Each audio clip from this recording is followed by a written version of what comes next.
Allez, c'est parti. Aujourd'hui, on va décortiquer ensemble des concepts vraiment puissants. Le conflit, la médiation, la réconciliation. Tout ça en s'inspirant d'une prédication.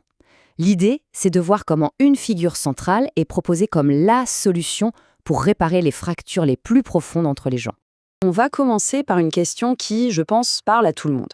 En famille, avec des amis, au boulot, on a tous connu des tensions, des divisions.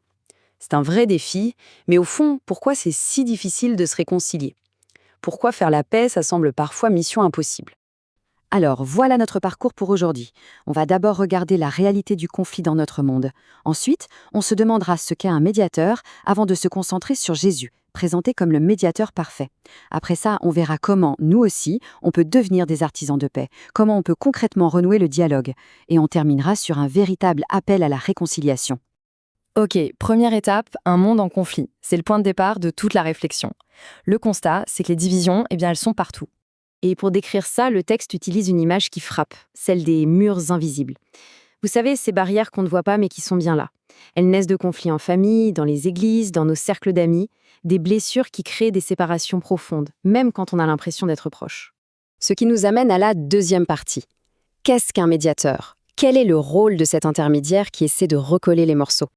Alors, la définition est super claire. Un médiateur, ce n'est pas un juge qui va dire qui a tort ou qui a raison. Non, c'est plutôt un pont. Son but, c'est pas de désigner un gagnant, mais de permettre à deux personnes, deux groupes, de se reparler et de restaurer ce qui a été cassé.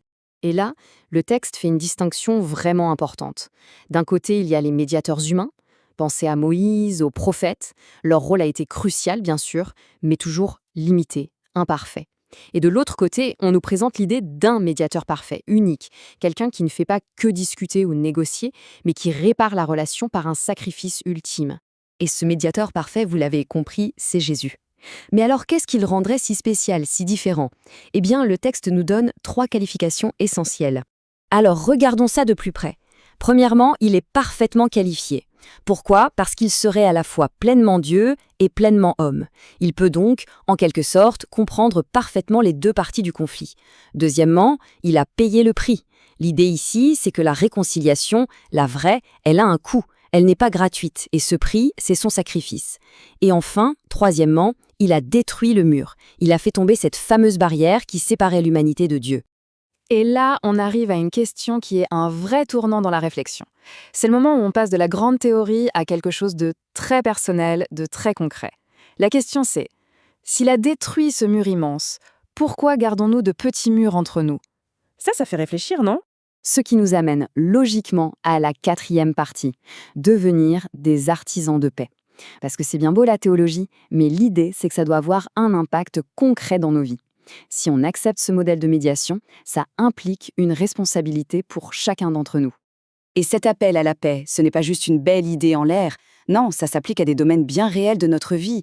D'abord dans nos familles, on pense aux histoires d'héritage, aux jalousies.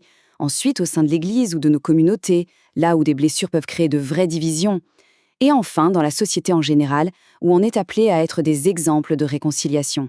D'accord, mais comment on fait en pratique? C'est la question que tout le monde se pose. Eh bien, la partie suivante, c'est justement un petit guide pratique en 4 étapes pour essayer de renouer le dialogue.